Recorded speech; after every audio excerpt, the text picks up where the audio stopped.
வணக்கம். நீங்கள் இணைந்திருப்பது டான் தொலைக்காட்சியின் இரவு நேர பிரதான செய்திகளோடு. செய்தியுடன் இணைந்திருக்கும் நான் கேலிஸ் பீட்டர் சேவியர். முதலில் தலைப்புச் செய்திகள்.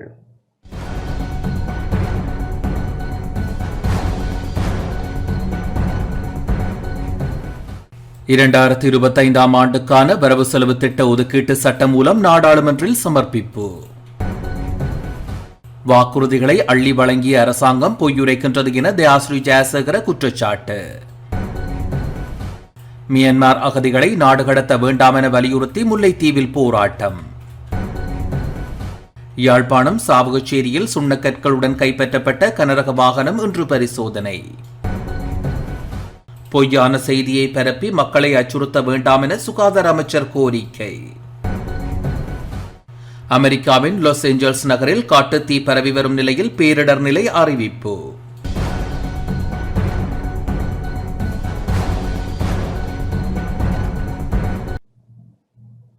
தொடர்வது முதன்மை செய்தி.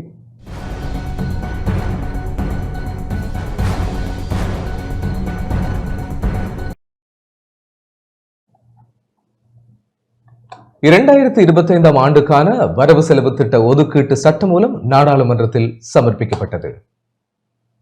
2025 ஆண்டுக்கான வரவு செலவு திட்ட ஒதுக்கீட்டு சட்டமூலத்தை பிரதமர் கலாநிதி ஹரணி அமரசூரிய நாடாளுமன்றத்தில் சமர்ப்பித்தார்.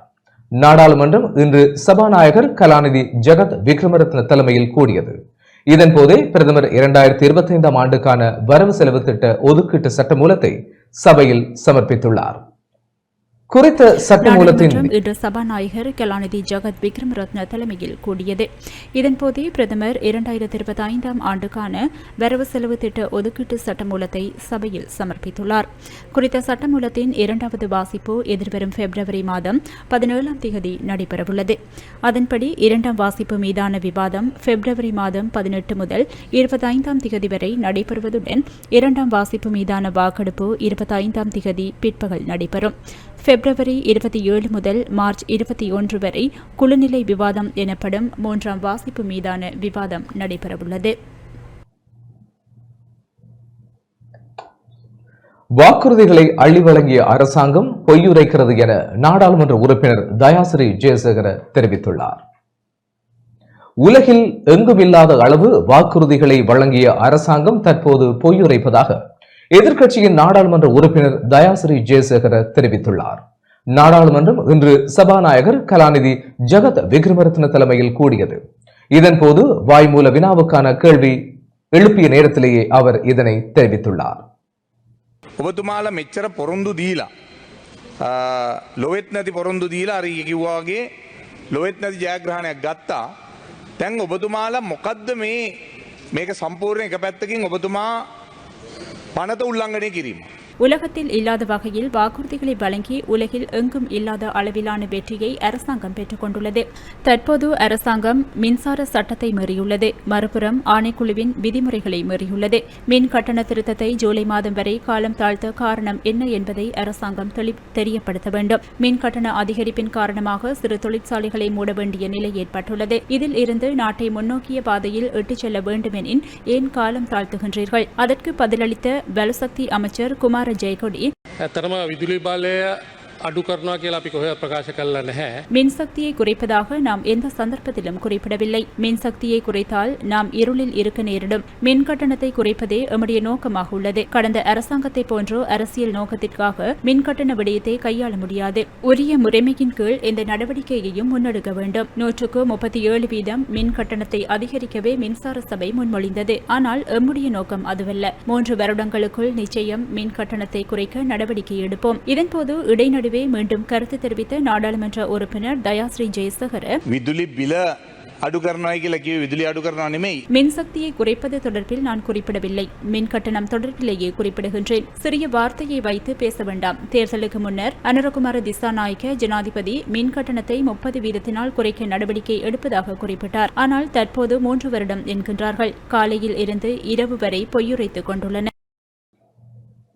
தமிழ் அரசியல் கைதிகளின் விடுதலை சாத்தியமாகும் என நாடாளுமன்ற உறுப்பினர் பவானந்த ராஜா தெரிவித்துள்ளார். தமிழ் அரசியல் கைதிகளின் விடுதலை மற்றும் வலிந்து காணாமல் ஆக்கப்பட்டவர்களுக்கான தீர்வு என்பவற்றை வழங்க எமது அரசாங்கம் நடவடிக்கை மேற்கொள்ளும் என யாழ்ப்பாண மாவட்ட நாடாளுமன்ற உறுப்பினர் ஸ்ரீ பவானந்த ராஜா தெரிவித்துள்ளார். நாடாளுமன்றத்தில் இன்று உரையாற்றிய போதே அவர் இதனை தெரிவித்தார். நீண்ட காலமாக விசாரணைகள் எதுவுமின்றி சிறையில் தடுத்து வைக்கப்பட்டிருக்கும் அரசியல் கைதிகளும் விடுவிக்கப்பட்டு அவர்களும் சமூக வாழ்க்கையை வாழ இணைந்து அவர்களை நடவடிக்கை எடுக்க வேண்டியது எமது அரசாங்கம் ஒரு கடமையாகும். அத்துடன் காணாமல் போனோர் விடயத்திலும் ஒரு தெளிவான பதிலை கொடுத்ததன் மூலம் அங்கு தங்கியிருப்பவர்களுக்கு ஒரு நிம்மதியான வாழ்வை நாம் ஏற்படுத்த வேண்டும்.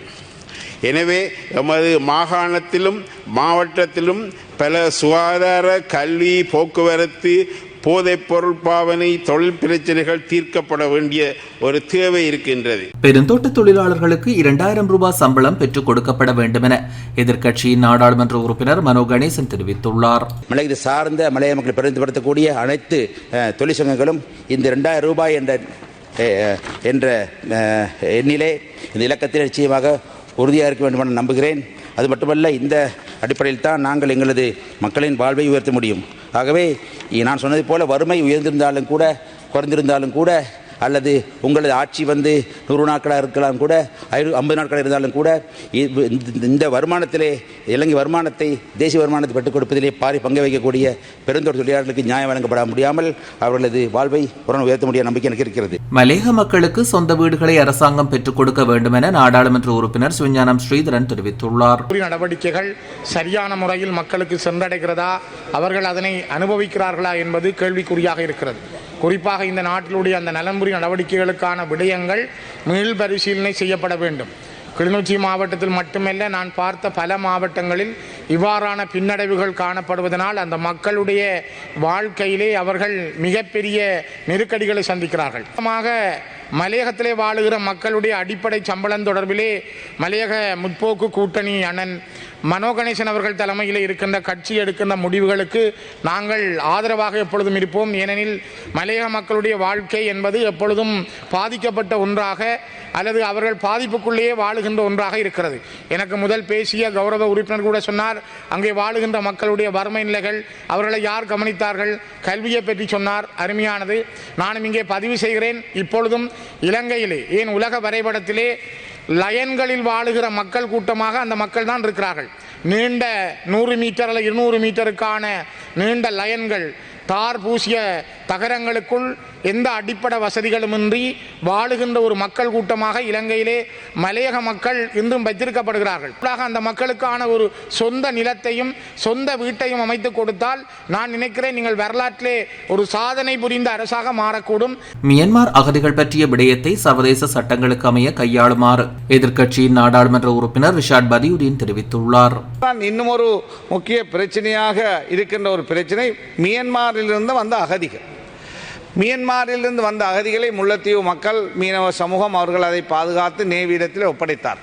அவர்கள் திருவோணமலையிலே சில நாட்களாக தங்க வைக்கப்பட்டார்கள். நான் அங்கு சென்ற பொழுது அந்த அகதிகளை பார்ப்பதற்காக சென்றேன். அங்கு கொஞ்சம் நேரம் அந்த உள்ளே போய் அவர்களோடு கலந்துரையாட சென்ற பொழுது அங்கிருக்கின்ற போலீஸார் ஓடி வந்து எல்லாரும் வெளியேறுங்கள் ஒளியேறுங்கள் என்று சத்தம் போட்டு கொண்டு வந்தார். பிறகு என்னவென்று கேட்கின்ற பொழுது போலீஸார் சொல்கிறார்கள், எங்களுக்கு தொலைபேசிக்கு மேல் தொலைபேசி, எங்களை அதாவது உங்களை பார்க்க விட வேண்டாம், வெளியேறுங்கள். நான் இந்த நாட்டிலே முன்னால் ஒரு அமைச்சராக, மீள்குடியேற்ற அமைச்சராக இருந்தவன். 3 லட்சம் மக்கள் அகதிகளாக வந்த பொழுது அவர்களை 3 நேரமும் சாப்பாடு பல மாதங்கள் பரிபாலனம் செய்த ஒருவர். எனவே ஒரு மக்களால் தெரிவு செய்யப்பட்ட ஒரு மூத்த பாராளுமன்ற உறுப்பினராக இருக்கின்ற எனக்கு அவ்வாறு போய் அந்த பிரதேச செயலாளருடைய அனுமதியோடு தான் நான் உள்ளே சென்றேன். எனவே அவ்வாறு இருக்கின்ற பொழுது யாரோ தொலைபேசியிலே அந்த போலீஸாரை கரைச்சல் பண்ணி எங்களை வெளியேறுமாறு சொன்னார்கள். அவர்களுக்கு படுப்பதற்கு கூட பாய் கொடுத்திருக்கவில்லை, தலையணை கூட கொடுக்கப்பட்டிருக்கவில்லை. பிறகு நாங்கள் அந்த ஏற்பாட்டை செய்தபோது அதை கூட பாதையிலே போட்டுவிட்டு செல்லுங்கள் என்று சொன்னார்கள். அதை நாங்கள் போட்ட பிறகுதான் அதை கொண்டு போய் கொடுத்தார்கள். பரவாயில்லை. ஆனால் அரசாங்கத்தை பொறுத்தவரையிலே ஜனாதிபதி அனுரகுமார் திசாநாயக்க ஜனாதிபதி அவர்கள் எங்களோடு 2 தசாப்தங்களாக இந்த பாராளுமன்றத்தில் இருந்தவர். அவரிடத்திலே நல்ல பண்புகளை நாங்கள் கண்டோம். அவருடைய பேச்சையும் உங்களுடைய அரசாங்கத்தையும் நம்பித்தான் இந்த நாட்டு தமிழ் மக்கள், முஸ்லிம் மக்கள், சிங்கள மக்கள் எல்லோரும் ஒருதலை பட்சமாக இந்த தேர்தலிலே உங்களுக்கு வாக்குகளை தந்திருக்கிறார்கள். எனவே இவ்வாறான ஒரு அகதிகள் வருகின்ற பொழுது அந்த அகதிகளை அண்மையிலே நாங்கள் கேள்விப்படுவோம் திருப்பி அனுப்ப போறாங்க அதே நாட்டுக்கு. இந்த நாட்டிலே சட்டம், அதாவது நாங்கள் உலக சட்டங்களுக்கு கட்டுப்பட்டிருக்கிறோம்.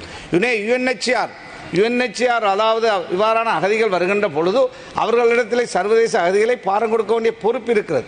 மியான்மரை பொறுத்தவரையில் உங்களுக்கு தெரியும், அங்கு இருக்கின்ற அரசாங்கமாக இருக்கலாம், அரசாங்க சார்பு குழுக்களாக இருக்கலாம், அல்லது சில இயக்கங்களாக இருக்கலாம், அங்குள்ள முஸ்லிம்களை தாக்குகின்ற, கஷ்டப்படுத்துகின்ற, அநியாயம் செய்கின்ற, துரத்துகின்ற ஒரு 10 லட்சத்துக்கு மேற்பட்டவர்கள் பங்களாதேஷுக்கு அகதிகளாக சென்று பல கஷ்டங்களை அனுபவித்த நிலை இருக்கிறது. எனவே தங்களுடைய உயிரை காப்பாற்றிக் கொள்வதற்காகத்தான் அவர்கள் எங்கோ சென்றவர்கள் இலங்கையிலே வந்து கரையொதுங்கி இருக்கிறார்கள். அவர்களை திருப்பி மியான்மருக்கு அனுப்புவதாக நாங்கள் ஊடகங்களில் அறிகிறோம். அவ்வாறு அனுப்பியவர்களாக இருந்தால் சர்வதேச சட்டங்களுக்கு முரண்பாடான விடயம். எனவே உயிராபத்தோடு அந்த நாட்டிலே வாழ முடியாது என்று வருகின்ற ஒரு தரப்பை, அந்த மக்களை இந்த அரசாங்கம் அந்த நாட்டுக்கு திருப்பி அனுப்புமாக இருந்தால் அந்த மக்களை அதாவது ஒரு பெரிய ஒரு ஆபத்தான நிலைக்கு அந்த மக்களை கொண்டு தள்ளுகின்ற விடயமாக மாறிவிடும். எனவே நாங்கள் இந்த அரசாங்கத்தின் மீது நம்பிக்கை கொண்டவர்களாக கேட்கின்றோம்.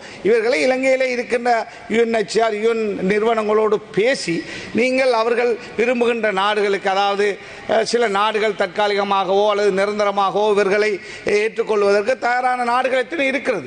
அவ்வாறுதான் உலக நாடுகளிலே நமது நாட்டை சேர்ந்தவர்கள் யுத்த காலங்களிலே எத்தனை சென்றவர்கள் 1 மில்லியனுக்கு மேல பல லட்சக்கணக்கான வாழ்ந்து கொண்டிருக்கிறார்கள். எனவே அவர்கள் இன்று நல்ல நிலையில் இருக்கிறார்கள். பிள்ளைகள் கல்வி கற்று டாக்டர்களாக, இன்ஜினியர்களாக, அதே போல எம்பிக்களாக, அமைச்சர்களாக கூட நமது நாட்டை சேர்ந்தவர்கள் வெளிநாடுகளில் இருக்கிறார்கள். எனவே இவர்களை இந்த நாட்டிலே குடியேற்றுங்கள் என்று நாங்கள் சொல்லவில்லை. இவர்களை சர்வதேச சட்டத்துக்கேற்ப, இவர்களை சர்வதேச நடைமுறைக்கேற்ப, கடந்த காலங்களில் இவ்வாறான அகதிகள் வந்த பொழுது, கடந்த காலங்களிலே மஹிந்த ராஜபக்ச ஒரு பொழுது ஜனாதிபதியாக இருந்த பொழுது கூட அவர்களை அவ்வாறு திருப்பி அனுப்பவில்லை. முல்லைத்தீவு முள்ளிவாய்க்கால் கடலில் கரையொதுங்கிய மியன்மார் ரோஹிங்கியா அகதிகளை நாடு கடத்த வேண்டாம் என வலியுறுத்தி முல்லைத்தீவில் போராட்டம் நடத்தப்பட்டுள்ளது. முல்லைத்தீவு முள்ளிவாய்க்கால் கடலில் கரையொதுங்கிய மியன்மார் ரோஹிங்கியா அகதிகளை நாடு கடத்த வேண்டாம் என வலியுறுத்தியும் இலங்கை அரசாங்கம் சர்வதேச மனித உரிமை சட்டங்களை பாதுகாக்க வேண்டும் என கோரியும் இன்று முல்லைத்தீவில் போராட்டம் நடத்தப்பட்டுள்ளது. வடக்கு கிழக்கு ஒருங்கிணைப்பு குழுவின் ஏற்பாட்டில் முல்லைத்தீவு மாவட்ட செயலகம் முன்பாக கவனஈர்ப்பு போராட்டம் முன்னெடுக்கப்பட்டது. வடக்கு கிழக்கு ஒருங்கிணைப்பு குழுவினால் பெண்கள் குழுக்களின் பிரதிநிதிகள், மனித உரிமை பாதுகாவலர்கள், கடற்தொழிலாளர் சங்க உறுப்பினர்கள் மற்றும் ஊடகவியலாளர்கள் இணைந்து போராட்டத்தை மேற்கொண்டனர். மியன்மார் அகதிகள் முல்லைத்தீவு விமானப்படை முகாமில் தற்காலிகமாக தங்க வைக்கப்பட்டுள்ளமை குறிப்பிடத்தக்கது. இலங்கையில் பல்வேறு காலங்களில் அகதிகள் அந்தஸ்து வந்திருக்கிறார்கள், அகதிகளாக வந்திருக்கிறார்கள். 2008ஆம் ஆண்டு, 2013ஆம் ஆண்டு, 2017ஆம் ஆண்டு, 2022ஆம் ஆண்டு, அண்மையில் 2024ஆம் ஆண்டு மார்கழி மாதம் 19ஆம் தேதி எங்களுடைய முல்லைத்தீவு கடற்பரப்பில் இந்த அகதிகள் எங்களுடைய ரோஹிங்கிய அகதிகள் வந்து கரையொதுங்கி இருக்கின்றார்கள். ஆகவே நாங்கள் இங்கு கூடியிருக்கும் சிவில் சமூகங்கள் மனிதாபிமான அடிப்படையில் நாங்கள் முன்வைக்கும் இலங்கை வந்து UN அல்லது ஜெனீவா சாசனங்களுடன் மேற்கொண்டு இருக்கின்ற உடன்படிக்கைக்கு அமைவாக மனித குலத்துக்கு மதிப்பளிக்க வேண்டும் என்ற வலியுறுத்தி பாதிக்கப்பட்டவர்களை மீண்டும் அதே நாட்டுக்கு அனுப்புவது ஒரு பொருத்தமற்றதும் அவர்களுடைய உயிர் ஆபத்தை மேலும் அதிகரிப்பதற்கான ஏற்பாடுகளாக அமையக்கூடும். அரசுக்கு பகிரங்க வேண்டுகோள்: ரோஹிங்கியா அகதிகளை நாடு கடத்த வேண்டாம். இவ்வகதிகள் 2024 டிசம்பர் மாதம் 19ஆம் தேதி இலங்கை கடற்படையினரால் காப்பாற்றப்பட்டவர்களாகும். இவர்களது படகை முதலில் கண்ட முல்லைத்தீவு மாவட்ட கடற்தொழிலாளர்கள் இது தொடர்பாக இலங்கை கடற்படைக்கு அறிவித்ததோடு இம்மக்களுக்கு உடனடி உதவிகளையும் வழங்கியதை நாம் மெச்சுகின்றோம். அவ்வாறே இம்மக்களின் உயிர்களை பாதுகாப்பதற்காக இலங்கை கடற்படை படையினரால் மேற்கொள்ளப்பட்ட நடவடிக்கைகளை கௌரவிக்கின்றோம். இலங்கையானது ஐக்கிய நாடுகள் சபையின் ஒரு அங்கத்துவ நாடாகும். எனவே ஐக்கிய நாடுகள் சபையின் கொள்கைகளுக்கு மதிப்பளிக்க நாம் கடமைப்பட்டுள்ளோம். இராணுவமயமாக்கல் சூழலுக்குள் அகதிகளை தங்க வைப்பது சர்வதேச மனிதாபிமான நியமங்களுக்கும் அடிப்படை மனிதாபிமான விழுமியங்களுக்கும் மாறானதாகும். எனவே இவ்வகதிகளை மிரிகானாவில் உள்ள அகதிகள் மையத்துக்கோ அல்லது வேறொரு பொருத்தமான இடத்துக்கோ மாற்றுவதுடன் அப்பிரதேச சிவில் நிர்வாகத்தின் கண்காணிப்புக்குள் அவர்களை கொண்டு வர வேண்டும்.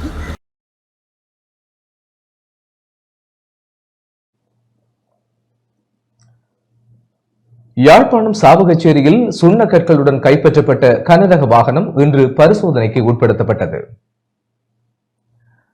தேசிய மக்கள் சக்தியின் யாழ்ப்பாணம் மாவட்ட நாடாளுமன்ற உறுப்பினர் இளங்குமரனால் யாழ்ப்பாணம் சாவகச்சேரி நுணாவில் பகுதியில் வழிமறைக்கப்பட்டு சாவகச்சேரி போலீசாரிடம் ஒப்படைக்கப்பட்ட சுண்ண கற்களை ஏற்றிச் சென்ற கனரக வாகனம் இன்று சாவகச்சேரி போலீஸ் நிலையத்தில் பரிசோதனைக்கு உட்படுத்தப்பட்டது.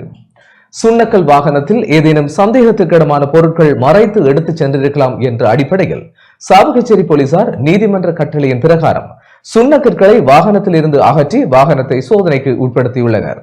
சோதனை நடவடிக்கையின் போது எந்த ஒரு சந்தேகத்திற்கிடமான பொருட்களும் இல்லாத நிலையில் போலீசார் கனரக வாகனம் மற்றும் சுண்ணக்கற்களை சாவகச்சேரி நீதிமன்றில் ஒப்படைத்தனர். இதேவேளை யாழ்ப்பாண மாவட்டத்தில் சட்டவிரோதமாக இடம்பெறுகின்ற சுண்ணாம்புக்கல் அகழ்வு மற்றும் யாழ் மாவட்டத்தில் இருந்து வெளி மாவட்டத்திற்கு அதனை எடுத்துச் செல்வது தொடர்பாகவும் பல்வேறு சர்ச்சைகள் உருவாகியுள்ளன. இது விடயமாக இன்று வடமாகாண ஆளுநரிடம் பசுமை இயக்கத்தின் தலைவர் பூனா ஐங்கரநேசன் மகஜர் ஒன்றை கையளித்துள்ளார். அதன் பின்னர் ஊடகங்களுக்கு கருத்து தெரிவித்த அவர் சட்டவிரோதமாக இடம்பெறும் சுண்ணாம்புக்கல் அகழ்வை கட்டுப்படுத்த வேண்டும் என தெரிவித்தார். மிக மோசமாக தென்மராட்சியில் சரசால பகுதியில் இந்த பாதிப்பு எங்களினால் உணரப்படக்கூடியதாக இருக்கின்றது. அரசு காணிகளிலும் தனியார் காணிகளிலும் அனுமதி இல்லாமலே அந்த காணி உரிமையாளருக்கு தெரியாமலே சுண்ணாம்பு கற்கள் அகழப்பட்டிருக்கின்றன. மிக மோசமான ஆழத்துக்கு அது அகழப்பட்டிருக்கின்றன. அத்தோடு ஏற்கனவே வடக்கில் காங்கேசுந்தரையில் இருக்கக்கூடிய சீமெந்து தொழிற்சாலையை இயக்குவதில் இருக்கக்கூடிய பிரதான இடர்பாடு சுண்ணாம்புக்கல் பற்றாக்குறைதான். காங்கேசன்துறை சீமெந்து தொழிற்சாலை இயங்கிய காலப்பகுதியில் அதில் பாதாளத்திற்கு சுண்ணாம்பு கற்கள் தோண்டப்பட்டுள்ளன. இன்னும் அது நிரவப்படவில்லை. ஆகவே இன்னும் ஒரு தடவை நாங்கள் சுண்ணாம்பு கற்களை இங்கே அகழ்ந்து சீமெந்து தொழிற்சாலையை இயக்குவோமாக இருந்தால் அருகில் உள்ள கடல் மிக மோசமான சூழலியல் பாதிப்புகளை யாழ்ப்பாணத்துக்கு ஏற்படுத்தும் என்பதை கருத்தில் கொண்டு காங்கேசன்துறை சீமெந்து தொழிற்சாலையை இயக்குவதாக இருந்தால் வெளியிடங்களில் இருந்து கிளிங்கர்களை கொண்டு வந்து சீமெந்தை உற்பத்தி செய்யலாம் அல்லது சீமெந்தை இறக்குமதி செய்து பொதியிடலாம். இவற்றிற்கு மாத்திரம்தான் அனுமதி என்று சொல்லி யாழ் மாவட்ட ஒருங்கிணைப்பு குழு கூட்டத்தில் தீர்மானிக்கப்பட்டுள்ளது. ஆளுநர் அவர்கள் இதில் தலையிட்டு விவசாயத்தை பாதிக்காத வகையில் சுண்ணாம்பு கற்களினுடைய அகழ்வை நெறிப்படுத்துவதற்கும் சட்டவிரோதமாக சுண்ணாம்புக்கள் அகழப்படுவதையும் இங்கிருந்து கொண்டு செல்லப்படுவதையும் தடை செய்வதற்கு நடவடிக்கைகளை எடுக்க வேண்டும் என்று சொல்லி அவரிடம் நாங்கள் கோரிக்கை மனு ஒன்றை இன்று கையளித்திருக்கின்றோம். அவரும் நிச்சயமாக இதனை நிறுத்த வேண்டும் என்கின்ற சாதகமான பதிலை எங்களுக்கு தெரியப்படுத்தி இருக்கின்றார். சரசாலை மந்துவில் பகுதியில் கல் மிக மோசமான ஆழத்திற்கு அகழப்பட்டுள்ளது என்பது தொடர்பாக அப்பகுதியில் இருந்து சில பொதுமக்கள் எங்களுக்கு தெரிவித்ததை அடுத்து நாங்கள் அந்த பகுதிக்கு சென்றிருந்தோம். நேரடியாக பொதுமக்கள் அழைத்து சென்று அந்த பகுதிகளை காட்டியிருந்தார்கள். அது பழைய அகழ்வு அல்ல, 2-3 வருடங்களுக்கு முற்பட்ட அகழ்வுகளும் சமீப காலமாக கடந்த ஒரு வார கால பகுதிக்குள் மிக ஆழத்திற்கு தோண்டப்பட்டு சுண்ணாக்கல் எடுக்கப்பட்ட அடையாளங்களும் மிக தெளிவாக தென்படுகின்றன. அதாவது கிளீன் ஸ்ரீலங்கா, தூய இலங்கை என்கின்ற ஒரு திட்டத்தை ஜனாதிபதி அவர்கள் தன்னுடைய விருப்பின் பேரில் ஆரம்பித்திருக்கின்றார். இதன் தொடக்கமாக பராக்கிரம சமுத்திரத்தில் இருந்து அங்கு முளைத்திருக்கக்கூடிய நீர்க்கலைகளை அகற்றுகின்றதில் அமைச்சர்கள் கூட ஈடுபட்டிருந்திருக்கின்றார்கள். ஆனால் உண்மையில் இந்த கிளீன் ஸ்ரீலங்கா என்கின்றது கண்ணுக்கு தெரியாமல் புரியோடி போயிருக்கக்கூடிய இந்த சட்டத்திற்கு புறம்பான வகையில் நிகழ்கின்ற கனியவள அகழ்வுகளை எல்லாம் நாட்டினுடைய எதிர்கால நன்மை கருதி இவர்கள் உடனடியாக கட்டுப்படுத்துவதற்கு முன்வரல் வேண்டும். இல்லாவிடில் இந்த கிளீன் ஸ்ரீலங்கா என்று சொல்லப்படுவதற்கு எந்த விதமான அர்த்தமுமே இருக்காது. நுவரெலியா கொங்கோடியா பாடசாலை மாணவர்களும் பெற்றோர்களும் இன்று போராட்டத்தை முன்னெடுத்தனர். நுவரெலியா கொங்கோடியா பாடசாலை மாணவர்களும் பெற்றோர்களும் புதிய வகுப்பறை கட்டடம் ஒன்றை அமைக்க கோரி இன்று கவனஈர்ப்பு போராட்டத்தை முன்னெடுத்தனர். பாடசாலையில் அபாய நிலையில் தற்போது மூடப்பட்டிருக்கும் கட்டடத்திற்கு பதிலாக புதிய கட்டடம் நிர்மாணிக்கப்பட வேண்டும் என பெற்றோர்கள் கோரிக்கை விடுத்துள்ளனர். ஒரு சில வகுப்புகள் பாடசாலை அருகில் இருக்கும் சனசமூக நிலையத்தில் நடப்பதாகவும் இதனால் மாணவர்கள் பெரும் கஷ்டங்களுக்கு முகம் கொடுப்பதாகவும் பெற்றோர்கள் கவலை வெளியிட்டனர். 100 வருட காலமா ஸ்கூல் ஒன்று மூடி கிடக்கு. மண் சரிவு காரணத்தினால மூடி கிடக்கிறதுனால தற்காலிகமாக எங்களுக்கு கிடைச்சிருக்கு. இந்த பில்டிங் ஒன்று கிடைச்சிருக்கு. இது கிடைச்சி 1 வருட காலமா அந்த பிள்ளைகளுக்கு இதுக்கு படிக்கவே இயலாது. தண்ணி வசதி இல்லை, டொய்லெட் வசதி இல்லை. ஒரு ரொம்ப மோசமான நிலைமையில தான் பிள்ளைய படிச்சுக்கிருக்காங்க. எல்லா இடத்துக்கும் தெரிவிச்சு ஒரு சரியான ஒரு முடிவு கிடைக்கல.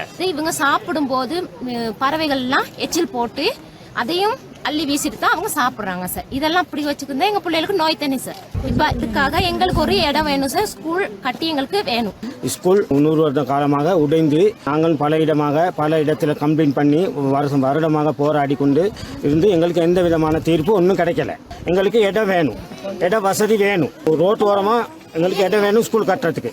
காலையில் நான் வந்து பிள்ளைய கொண்டாந்து தூக்கி கொண்டாந்து ஸ்கூலில் விட்டுட்டு பாரம் கொடுத்துட்டு மறுபடியும் இந்த வழுக்கல்ல போகிறேன். என் பிள்ளை எத்தனையோ நாலு விழுந்து வெளில மண்ணோட நான் பிள்ளையில கூட்டி கலந்து விட்டுருக்கேன். அப்போ ஏதாச்சும் உத்தரவாதம் இருந்தா நான் ஸ்கூல்ல போடுறேன், இல்லாட்டி என் பிள்ளை வீட்டுல இருக்கட்டும். கிளிநொச்சி கண்டாவளையில் தென்னை செய்கையாளர்களுக்கு நிதி உதவி வழங்கப்பட்டுள்ளது. தென்னை பயிர் செய்கையை ஊக்குவிக்கும் முகமாக கிளிநொச்சி கண்டாவளை பிரதேச செயலக பிரிவுக்குட்பட்ட 44 செய்கையாளர்களுக்கு நிதியுதவி வழங்கப்பட்டுள்ளது. புளியம்பொக்கனை கமநல சேவை நிலையத்தில் வைத்து ஒரு தென்னைக்கு 100 ரூபாய் வீதம் காசோலை வழங்கி வைக்கப்பட்டது. தென்னை பயிர் செய்கை சபையின் உதவி பொது முகாமையாளர் தேவராஜா வைகுந்தன் காசோலையை வழங்கி வைத்தார். இந்த நிகழ்வில் தென்னை பயிர் செய்கை சபையின் பிராந்திய முகாமையாளர் சக்குணன், கண்டாவளை பிரதேசத்திற்குரிய தென்னை பயிர் செய்கை சபையின் அபிவிருத்தி உத்தியோகத்தர் ஜெயேந்திரா உள்ளிட்ட பலர் பங்கேற்றனர். இதன்போது 2,05,200 ரூபாய் பெறுமதியான காசோலை வழங்கப்பட்டதுடன் 7 பயனாளிகளுக்கு கப்ருக்க திட்டத்தின் மூலம் கடன் உதவிக்கான காசோலையும் வழங்கப்பட்டது. இலங்கை பூராக எங்களுக்கு 2024ஆம் ஆண்டு தென்னை பயிர் சேவை நாங்கள் எதிர்பார்த்த மொத்த உற்பத்தி 3,400 மில்லியன். ஆனால் 2024ஆம் ஆண்டு 2,600 மில்லியன் நட்ஸ் கிட்ட குறைவு ஏற்பட்டு கிட்டத்தட்ட 1 பில்லியன் நட்ஸ் இழப்பு ஏற்பட்டிருக்கிறது. நீண்ட நாள் எதிர்பார்ப்பாக நாங்கள் எதிர்பார்க்கின்றோம் 2030ஆம் ஆண்டு அளவில் 4,500 மில்லியன் நட்ஸ் இலங்கையில் உற்பத்தி செய்யப்பட வேண்டும். அந்த இலக்கை நோக்கி தான் நாங்கள் இப்போது பயணித்துக் கொண்டிருக்கின்றோம். இலங்கையினுடைய அந்நிய செலவாணியாக கிட்டத்தட்ட 890 மில்லியன் ரூபாய்கள் நாங்கள் இலங்கை அந்நிய செலவாணியாக பெற்றுக்கொண்டிருக்கிறோம். எங்களுடைய 2030ஆம் ஆண்டு அளவில் நாங்கள் எதிர்பார்க்கின்றோம் 1.5 பில்லியன் அந்நிய செலவாணியாக ஈட்டித் தருவோம் என்று எதிர்பார்க்கிறோம். இதுதான் எங்களுடைய நீண்ட கால இலக்காயம். விவசாயத்துக்குரிய பசலை இருக்கின்றது, ஆனால் தென்னைக்குரிய பசலை இல்லை. மக்கள் அதை தேடி பார்த்தும் அது கிடைக்கிறது. அதுக்கான இந்த நடவடிக்கையும் அரசாங்கத்தால் செய்யப்படவில்லை. இது ஒரு முக்கியமான பிரச்சனை. இதுதான் இழப்பு குறைவுக்கான முக்கிய காரணமாக இருக்கிறது. திருகோணமலை மாவட்ட புதிய அரசாங்க அதிபராக WGM ஹேமந்தகுமார கடமைகளை பொறுப்பேற்றார். திருகோணமலை மாவட்ட அரசாங்க அதிபராக WGM ஹேமந்தகுமார இன்று தனது கடமைகளை பொறுப்பேற்றுக் கொண்டார். மாவட்ட செயலகத்தில் சர்வமத ஆசீர்வாதத்துடன் பதவியேற்கும் நிகழ்வு இடம்பெற்றது. புதிதாக கடமை பொறுப்பேற்ற அரசாங்க அதிபரை மாவட்ட செயலக அதிகாரிகள் மற்றும் பிரதேச செயலாளர்கள் ஆகியோர் இணைந்து வரவேற்றனர். 2003 9ஆம் மாதம் 1ஆம் தேதி இலங்கை நிர்வாக சபைக்கு தெரிவு செய்யப்பட்ட இவர் மத்திய மாகாண கைத்தொழில் அமைச்சின் உதவி செயலாளர், மத்திய மாகாண கிராம அபிவிருத்தி திணைக்களத்தின் பணிப்பாளர், மத்திய மாகாண விளையாட்டு திணைக்கள பணிப்பாளர், ஹதரளியத்த மற்றும் தும்பன பிரதேச செயலாளர் ஆகிய பதவிகளையும் வகித்துள்ளார். திருகோணமலை மாவட்ட அரசாங்க அதிபராக நியமிக்கப்பட்டுள்ளதற்கு முன்னர் கடற்தொழில் மற்றும் நீரியல் வள திணைக்களத்தின் மேலதிக பணிப்பாளர் நாயகமாகவும் இவர் கடமையாற்றியுள்ளார். இதேவேளை திருகோணமலை மாவட்ட செயலாளராக கடமையாற்றிய சாமிந்த ஹெட்டியராட்சி 2025 1ஆம் மாதம் 1ஆம் தேதியிலிருந்து ஓய்வூதிய திணைக்களத்தின் பணிப்பாளர் நாயகமாக நியமிக்கப்பட்டுள்ளமை குறிப்பிடத்தக்கது. பதவியேற்ற பின்னர் ஊடகங்களுக்கு கருத்து வெளியிட்ட திருகோணமலை மாவட்ட புதிய அரசாங்க அதிபர் WGM ஹேமந்தகுமார இவ்வாறு குறிப்பிட்டார். பொதுமக்களின் தேவையினை அவ்வப்போது உரிய நேரத்தில் நிறைவேற்றிக் கொடுப்பதே எனது பிரதான பணியாகும். அதற்கு தேவையான அர்ப்பணிப்பினை உத்தியோகத்தர்கள் வழங்க வேண்டும். கடந்த 30 வருட கால யுத்தத்தினால் பாதிக்கப்பட்ட திருகோணமலை மாவட்டத்தின் அனைத்து பகுதிகளையும் கட்டியெழுப்ப தேவையான நடவடிக்கைகளை என்னால் முடிந்தளவு முன்னெடுப்பேன். இன, மத மற்றும் கட்சி பேதங்களுக்கு அப்பால் இருந்து எனது பணியை முன்னெடுத்துச் செல்வேன். இந்த மாவட்டத்தில் வாழுகின்ற அனைத்து சமூகங்களும் யுத்தத்தால் பாதிக்கப்பட்டிருக்கின்றன. இந்த சமூகங்களுக்கு எங்களுடைய சேவை நீதியானதாக இருக்க வேண்டும். இதைத்தான் நான் விரும்புகிறேன். அரசாங்கத்தின் கிளீன் ஸ்ரீலங்கா வேலை திட்டத்தை முழுமையாக அமுல்படுத்தி இதன் மூலம் இந்த மாவட்டத்தின் அபிவிருத்திக்காகவும் இன ஐக்கியத்திற்காகவும் நான் முழுமையாக உழைப்பதற்கு தயாராக இருக்கிறேன் என்றும் கூறினார்.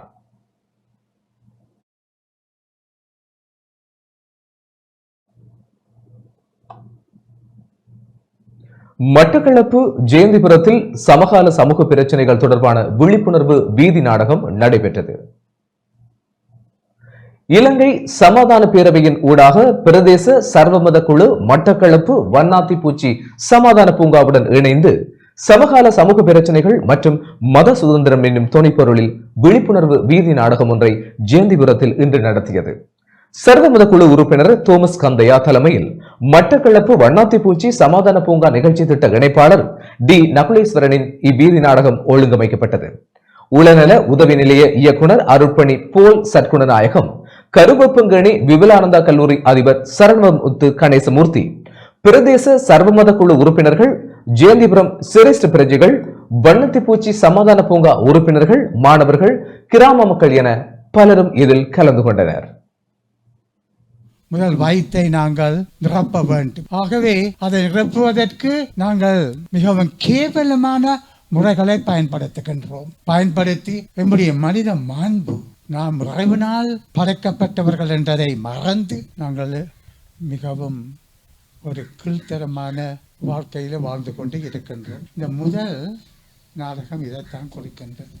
இந்த இரண்டாவது அந்த வீதி நாடகத்தை பார்த்தீங்கள் என்று சொன்னால், நாங்கள் எப்பொழுதும் எம்முடைய அந்த தனித்துவத்தை எப்பொழுதும் பிரதிபலிக்க வேண்டும் என்ற கருத்திலே தான் நான் என்ற சிலையை நான் உருவாக்க வேண்டும், என்னை நான் முன்னிறுத்த வேண்டும், எனக்கு நான் பெருமை தேட வேண்டும் என்ற கருத்துக்களிலே சிலைகளின் ஊடாக நாம் எம்மை உயர்த்தி கொள்கின்றோம். இதிலேயும் ஒவ்வொருவரும் தங்களுடைய தனித்துவத்தை இப்படிப்பட்ட வன்முறையினூடாக மற்றவர்களை திணித்து செயல்படுகின்ற நேரத்திலே இதிலே ஒரு முரண்பாடு ஏற்படுகின்றது, வன்முறைகள் ஏற்படுகின்றன.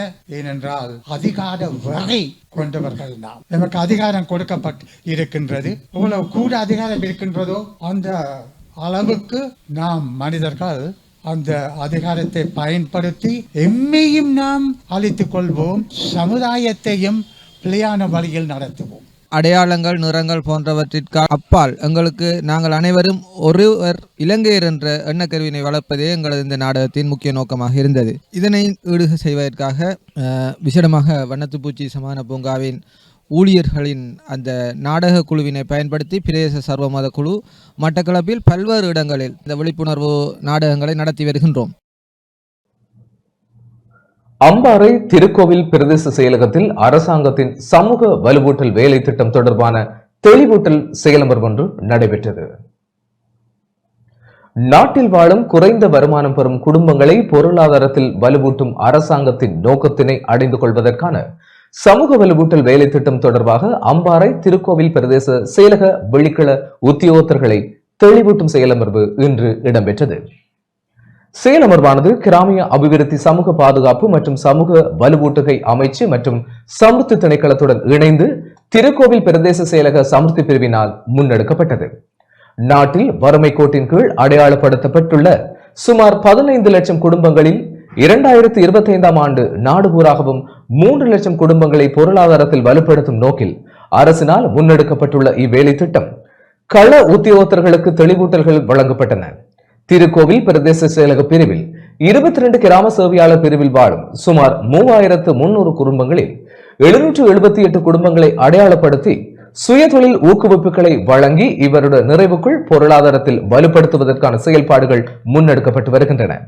செயலமர்வில் பிரதேச செயலாளர் தங்கையா கஜேந்திரன், உதவி பிரதேச செயலாளர் எஸ் நிருபா, உதவி திட்டமிடல் பணிப்பாளர் எம் அனோஜா, சமுர்த்தி தலைமை முகாமையாளர் வி அரசரத்னம் ஆகியோரும் கலந்து கொண்டுள்ளதுடன் வளவாளராக MAA நஜீம் கலந்து கொண்டார்.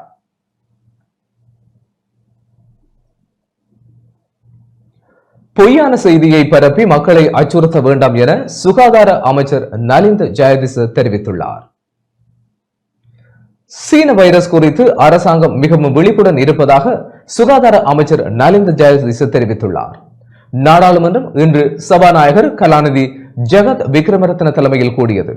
இதன்போது வைத்தியர் நிஷாந்த சமரவீர எழுப்பிய கேள்விக்கு பதிலளித்த போதே அமைச்சர் இதனை தெரிவித்துள்ளார். சீன வைரஸ் தொடர்பில் ஜனாதிபதியும் அவதானம் செலுத்தியுள்ளார். அதேபோன்று சுகாதார அமைச்சின் தொற்று நோயியல் பிரிவு இது தொடர்பாக சுகாதார அமைச்சுக்கு தொடர்ந்து அறிக்கைகளை வழங்கி வருவதாக கூறினார். வைரஸால் பாதிக்கப்பட்ட நோயாளி பதிவானால் அது குறித்து அறிவிக்க நடவடிக்கை எடுக்கப்படும். இத்தகைய பின்னணியில் சில ஊடகங்களை மேற்கோள் காட்டி சில சமூக ஊடகங்கள் சீன வைரஸ் தொற்றுக்குள்ளான நோயாளி ஒருவர் இலங்கையில் பதிவாகியுள்ளதாக மக்கள் மத்தியில் அச்சத்தை தோற்றுவிக்கும் கருத்துக்களை பரப்பியுள்ளனர். ஊடகங்கள் என்பது இலாப நோக்கத்தை மாத்திரம் கருத்தில் கொள்வதாக அமையக்கூடாது. காரணம், ஊடகங்கள் என்பது மனித வாழ்வுடன் பின்னி பிணைந்த விடயங்களாக அமைந்துள்ளன. ஆகவே இது தொடர்பில் ஊடகங்கள் பொறுப்புடன் செயற்பட வேண்டும். குறித்த ஊடக நிறுவனத்துடன் தொடர்புடையவர் நாடாளுமன்றத்துடன் தொடர்பு படுவதால் நாடு தொடர்பில் சிந்தித்து செயற்படுமாறு தெரிவித்துக் கொள்ள விரும்புகின்றேன். உலக சந்தையில் இலங்கையின் பங்கை புத்தாக்க வேலை திட்டத்தினூடாக அடைய முடியும் என ஜனாதிபதி தெரிவித்துள்ளார். உலக சந்தையில் இலங்கையின் பங்கை புத்தாக்க வேலை திட்டத்தினூடாக அடைய முடியும் என்றும் புதிய மாதிரிகள் மூலம் புதிய சந்தை வாய்ப்புகள் உருவாகும் என்றும் ஜனாதிபதி அனுரகுமார் திசாநாயக்க தெரிவித்துள்ளார். ஆய்வு மற்றும் அபிவிருத்திக்கான வணிகமயமாக்கல் அணுகுமுறையை ஏற்படுத்துவதற்காக ஜனாதிபதி அலுவலகத்தில் நேற்று நடைபெற்ற நிகழ்வில் ஜனாதிபதி இதனை தெரிவித்தார். மனிதர்களின் தேவைகள் மாறாதவை எனவும் அந்த தேவைகளை பெற்றுக்கொள்ளும் முறை மாத்திரமே மாறும் என்றும் புத்தாக்கங்களூடாக அதற்கான மாதிரிகளை உருவாக்க முடியும். தொழில்நுட்பம் மற்றும் புத்தாக்கம் தொடர்பாக இலங்கையில் காணப்பட்ட கொள்கையினால் உலக சந்தையில் தனக்கான சரியான இடத்தை பெற்றுக்கொள்ள தவறியுள்ளதாகவும் உலகில் தொழில்நுட்பத்துடன் கூடிய சந்தை மாதிரியில் புதிய புரட்சி ஏற்பட்டுள்ள போதிலும் இலங்கை இன்னமும் தேயிலை, தேங்காய் மற்றும் ரப்பர் போன்ற பழைய பாரம்பரியங்களுக்குள் சிக்கிக் கொண்டிருக்கிறது. தொழில்நுட்பத்துடன் இணைந்து புத்தாக்கங்களை செய்த நிறுவனங்களே உலகை வெற்றி கொண்டுள்ளன. உலகில் முதல் 10 நிறுவனங்களில் 5 நிறுவனங்கள் தொழில்நுட்ப அடிப்படையிலான நிறுவனங்கள். இலங்கையில் தொழில்நுட்பத்துறை புறக்கணிக்கப்பட்டுள்ளது. உலகின் வளர்ந்த நாடுகள் தொழில்நுட்பத்துறைக்கு முன்னுரிமை கொடுத்து அபிவிருத்தியை நோக்கி நகர்கின்றன. வறுமை ஒழிப்பு சமூக அலுவலகங்களை ஒழிப்பதற்கான மாத்திரமல்ல, மாறாக உரிமைகளின்றி மக்கள் நெருக்கடிக்கு உள்ளாகுகின்ற காரணத்தினால் புத்தாக்கங்களூடாக அந்த மக்களுக்கு பொருளாதார செயல்பாடுகள் மற்றும் புதிய தகவல்களை பெற்றுக்கொள்ளும் உரிமையை வழங்குவதற்காகவே கிராமிய வறுமை ஒழிப்பு அவசியப்படுகிறது. ஆய்வு மற்றும் அபிவிருத்தி வணிக மயமாக்கலுக்கான அணுகுமுறை ஏற்படுத்த nirdc.gov.lk என்ற இணையதளத்தை நேற்று ஜனாதிபதி அங்குரார்ப்பணம் செய்து வைத்தார். விஞ்ஞானம் மற்றும் தொழில்நுட்பத்துடன் இணைந்த ஆய்வு மற்றும் அபிவிருத்தி செயல்முறை மற்றும் பெறுமதி செயற்பொருட்கள் மற்றும் சேவை உற்பத்தி என்பன நாட்டின் பொருளாதாரத்தை எழுச்சி பெறச் செய்து ஒட்டுமொத்த மனித மற்றும் சமூக வளர்ச்சிக்கும் பங்களிப்பு செய்யும். நாட்டில் புத்தாக்கத்திறன் கொண்டவர்கள் கிராமிய அளவில் உருவெடுத்தாலும் அவர்களின் யோசனைகள் மற்றும் ஆக்கங்களை உள்வாங்க அல்லது அவர்களுக்கு தேவையான உட்கட்டமைப்பு வசதிகள் குறைந்த அளவிலேயே வழங்கப்பட்டன. இந்த மனித வளத்திற்கு சுதந்திரமாக சிந்திக்க தேவையான சூழலை உருவாக்குவதன் ஊடாகவும் அவர்களின் புதிய யோசனைகளை ஆராய்ச்சி மற்றும் அவதானிப்பு அடிப்படையில் உருவாக்கப்பட்ட பொறிமுறையினூடாக வழங்குவதன் மூலமும் இலங்கையை எதிர்காலத்தில் ஒரு புத்தாக்க மையமாக மாற்ற முடியும். விஞ்ஞான மற்றும் தொழில்நுட்ப அமைச்சு தற்போது நன்கு திட்டமிடப்பட்ட மற்றும் முறையாக முகாமைத்துவம் செய்யப்படுகின்ற நீண்டகால ஆராய்ச்சி மற்றும் அபிவிருத்தி பொறிமுறையை செயல்படுத்த ஆரம்பித்துள்ளது. எனவே பொருளாதாரத்துக்கு விரைவான ஊக்கத்தை பெற்று தருவதற்காக ஏற்கனவே ஆராய்ச்சியை நிறைவு செய்திருக்கும் அல்லது நிறைவடையும் தருவாயில் உள்ள திட்டங்களை பெறுமதி சேர்த்து சந்தைப்படுத்தக்கூடிய பொருட்கள் மற்றும் சேவையாக விரைவாக மாற்றியமைப்பதே பயனளிக்கும் உபாயமாகும். ஆராய்ச்சி மற்றும் அபிவிருத்திக்கான தேசிய வணிகமயமாக்கல் அணுகுமுறை என்ற புதிய வேலை திட்டத்திற்கு ஜனாதிபதியின் செயலாளர் கலாநிதி நந்திக சனத்குமார நாயக்க மற்றும் சிரேஷ்ட ஜனாதிபதி ஆலோசகர் கோமிக உடுகமசூரிய ஆகியோரின் இணை தலைமைத்துவத்துடன் அறிவியல் ஆராய்ச்சி, தொழில்துறை, பொருளாதார, சட்ட, கலை, தேசிய மரபுரிமைகள் உள்ளிட்ட துறைசார் நிபுணர்கள் குழுவும் நியமிக்கப்பட்டுள்ளது. இந்த நிகழ்வில் பிரதமர் கலாநிதி ஹரணி அமரசூரிய, அமைச்சர்களான சுனில் ஹந்துநெத்தி, வசந்த் சமரசிங்க, பேராசிரியர் அனில் ஜெயந்த் பெர்னாண்டோ, பேராசிரியர் கிருஷாந்த் அபேசேன, பிரதி அமைச்சர் சதுரங்க அபேசிங்க, ஜனாதிபதியின் செயலாளர் கலாநிதி நந்திக சனத்குமார நாயக்க, மத்திய வங்கியின் ஆளுநர் கலாநிதி நந்தலால் வீரசிங்க, ஜனாதிபதியின் சிரேஷ்ட மேலதிக செயலாளர் ரசல் அபோன்சு, பல்கலைக்கழக துணைவேந்தர்கள் மற்றும் பிரதிநிதிகள், அரசு மற்றும் தனியார் துறை ஆராய்ச்சி நிறுவனங்களின் பிரதானிகள், முதலீட்டாளர்கள், தொழில் முயற்சியாளர்கள், கைத்தொழில் உரிமையாளர்கள், வங்கிகள் மற்றும் நிதி நிறுவனங்களின் பிரதானிகள் ஆகியோர் கலந்து கொண்டிருந்தமை குறிப்பிடத்தக்கது. இங்கு உரையாற்றிய ஜனாதிபதியின் சிரேஷ்ட ஆலோசகர் கோமிக உடுகமசூரிய, இதுவரை இலங்கையின் ஆய்வு மற்றும் அபிவிருத்தி பிரதிபலன்கள் பொருளாதாரத்தில் சேர்க்கப்படவில்லை. இந்த திட்டத்தின் கீழ் ஆய்வு மற்றும் அபிவிருத்தி வணிகமயமாக்கப்படுகின்றது. பொருளாதார மற்றும் சமூக அபிவிருத்தியை உருவாக்குவதன் மூலம் நிலையான பொருளாதாரத்தை கட்டியெழுப்ப முடியும் எனவும் தெரிவித்தார். மாணிக்கக்கல் மற்றும் ஆபரணத்துறையை அபிவிருத்தி செய்ய வேண்டும் என எதிர்க்கட்சி தலைவர் சஜித் பிரேமதாச தெரிவித்துள்ளார். வட் மற்றும் சமூக பாதுகாப்பு வரிகளை நீக்கி மாணிக்கக்கல் மற்றும் ஆபரணத்துறையை அபிவிருத்தி செய்ய வேண்டும் என எதிர்க்கட்சி தலைவர் சஜித் பிரேமதாச தெரிவித்துள்ளார். சர்வதேச மாணிக்கக்கல் கண்காட்சியை இன்று ஆரம்பித்து வைத்து உரையாற்றிய போதே எதிர்க்கட்சி தலைவர் சஜித் பிரேமதாச இதனை தெரிவித்துள்ளார். ஊவா மாகாணத்தின் பிரதம செயலாளராக ML கம்மம்பில நியமிக்கப்பட்டுள்ளார். ஜனாதிபதி அனுரகுமார திசாநாயக்கவினால் ஊவா மாகாண பிரதம செயலாளராக ML கம்மம்பில நியமிக்கப்பட்டுள்ளார். இது தொடர்பான நியமன கடிதத்தை ஜனாதிபதியின் செயலாளர் கலாநிதி நந்திக சனத்குமார நாயக்க இன்று காலை ஜனாதிபதி செயலகத்தில் வைத்து அவருக்கு வழங்கினார்.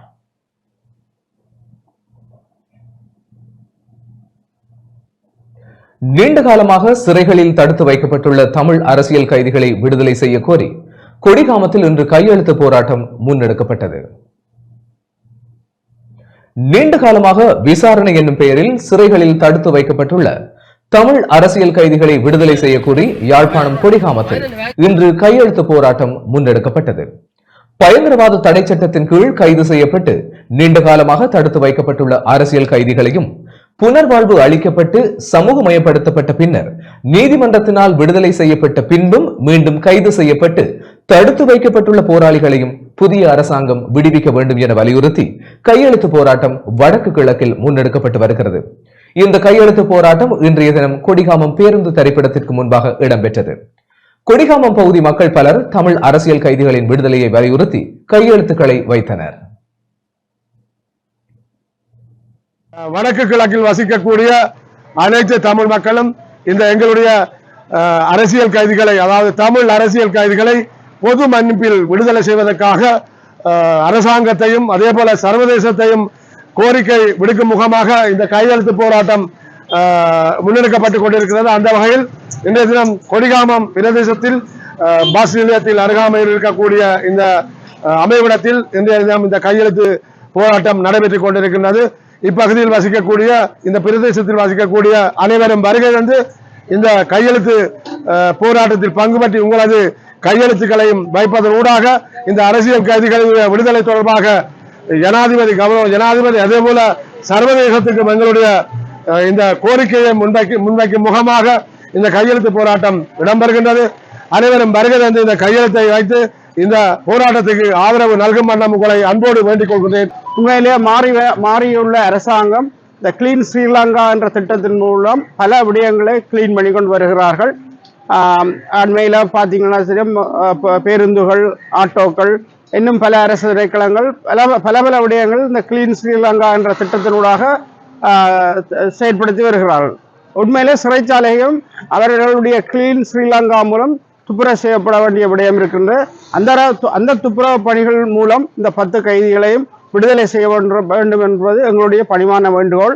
என்று சொன்னால், நாங்கள் இந்த வடக்கில் முன்னெடுத்து செல்கின்ற இந்த கையெழுத்து நிகழ்வானது எதிர்வரும் காலங்களில் கிழக்கை நோக்கி புறப்படுவதற்கான சூழ்நிலைகள் உருவாக்கப்பட்டிருக்கு. இந்த ஒப்பங்கள் அனைத்தும் முடிவு பெற்ற பின்னர் இதை சரியான முறையில் ஜனாதிபதியிடம் கொண்டே கையளிக்க வேண்டிய பொறுப்பை நான் நினைக்கிறேன் இங்குள்ள தமிழ் பாராளுமன்ற உறுப்பினர்கள் ஊடாக அதை நாங்கள் கொண்டு செல்வதற்காக யோசித்து இருக்கிறோம். அவர்கள் இதற்கான ஒத்துழைப்பை வழங்க முல்லைத்தீவு கூழாமுறிப்பு பகுதியில் துப்பாக்கிச் சூட்டுக்கு இலக்காகி ஒருவர் படுகாயமடைந்துள்ளார். முல்லைத்தீவு கூழாமுறிப்பு பகுதியில் நேற்று மாலை நடந்த துப்பாக்கிச் சூட்டில் குடும்பஸ்தர் ஒருவர் படுகாயமுற்று மாஞ்சோலை வைத்தியசாலையில் அனுமதிக்கப்பட்டுள்ளார். குறித்த துப்பாக்கிச் சூட்டு சம்பவம் குடும்ப தகராறு காரணமாக இடம்பெற்றுள்ளதாக தெரிவிக்கப்படுகிறது. துப்பாக்கிச் சூடு நடத்திய சந்தேக நபர் தலைமறைவாகியுள்ளார். இந்த நிலையில் சந்தேக நபரை கைது செய்யும் நடவடிக்கையில் ஒட்டி சுட்டான் போலீசார் ஈடுபட்டு வருகின்றனர். குறித்த சம்பவத்தில் ஒட்டி சுட்டான் கூழாமுறிப்பினைச் சேர்ந்த 46 வயதான குடும்பஸ்தரே படுகாயமடைந்துள்ளார். 24 வயதான சந்தேக நபரே தலைமறைவாகியுள்ளார். மட்டக்களப்பு போரதீவு பற்று பிரதேச செயலகத்தில் சர்வதேச மாற்றுத்திறனாளிகள் தின நிகழ்வு இடம்பெற்றது. சர்வதேச மாற்றுத்திறனாளிகள் தின நிகழ்வு மட்டக்களப்பு போரதீவு பிரதேச செயலக கலாச்சார மண்டபத்தில் சிறப்பாக இடம்பெற்றது. போரதீவு பற்று பிரதேச செயலகம் மற்றும் கதிரவன் மாற்றுத்திறனாளிகள் சங்கமும் இணைந்து லண்டன் வேல்தெஸ்ட்ரோ ஸ்ரீ கற்பக விநாயகர் ஆலய அனுசரணையுடன் நிகழ்வு இடம்பெற்றது. போரதீவு பற்று பிரதேச செயலகத்தின் பிரதேச செயலாளர் ரங்கநாதன் தலைமையில் நடைபெற்ற நிகழ்வில் அகிலன் பவுண்டேஷன் இலங்கைக்கான இணைப்பாளர் VR மகேந்திரன் உட்பட பலர் கலந்து கொண்டனர். இதன்போது விசேட தேவையுடையவர்களுக்காக நுழம்பு விலை, சுய தொழிலுக்கான நிதி மற்றும் மாணவர்களுக்கான கற்றல் உபகரணங்கள் என்பனவும் 250 குடும்பங்களுக்கான உதவிகளும் வழங்கப்பட்டன. நிகழ்வில் மாற்றுத்திறனாளிகள் மற்றும் மாணவர்களின் பல்வேறு கலை நிகழ்வுகளும் நடைபெற்றன. வவுனியாவில் கிராம சேவகர் ஒருவர் பதவியில் இருந்து இடைநிறுத்தப்பட்டுள்ளார். வவுனியார் பிரதேச செயலக பிரிவுக்குட்பட்ட பகுதியில் கடமையாற்றிய கிராம சேவகர் ஒருவர் தனது கல்வி சான்றிதழை உறுதிப்படுத்த தவறியமையால் சேவையில் இருந்து இடைநிறுத்தப்பட்டுள்ளார். கடந்த 2018ஆம் ஆண்டு கிராம சேவகராக நியமனம் பெற்ற ஒருவர் தனது 3 வருட நிறைவில் பதவியினை உறுதிப்படுத்த வேண்டும். குறித்த பதவியினை 3 வருடம் கடந்தும் தாமதமாக கடந்த வருடமே உறுதிப்படுத்த நடவடிக்கை எடுத்துள்ளார். இதன்போது குறித்த கிராம அலுவலர் நியமனத்திற்காக சமர்ப்பித்த காப்போது சாதாரண தர மற்றும் உயர்தர பரீட்சை பெறுபேற்றை பரீட்சை திணைக்களத்தால் உறுதிப்படுத்த முடியவில்லை. இதனையடுத்து குறித்த கிராம அலுவலகர் சேவையில் இருந்து இடைநிறுத்தப்பட்டுள்ளார். இத்துடன் டான் தொலைக்காட்சியின் இரவு நேர பிரதான செய்திகள் நிறைவடைகிறது. தொடர்ந்தும் செய்திகளோடு இணைந்து கொள்ள டான் நியூஸ் தொலைக்காட்சியோடு இணைந்திருங்கள். வணக்கம்.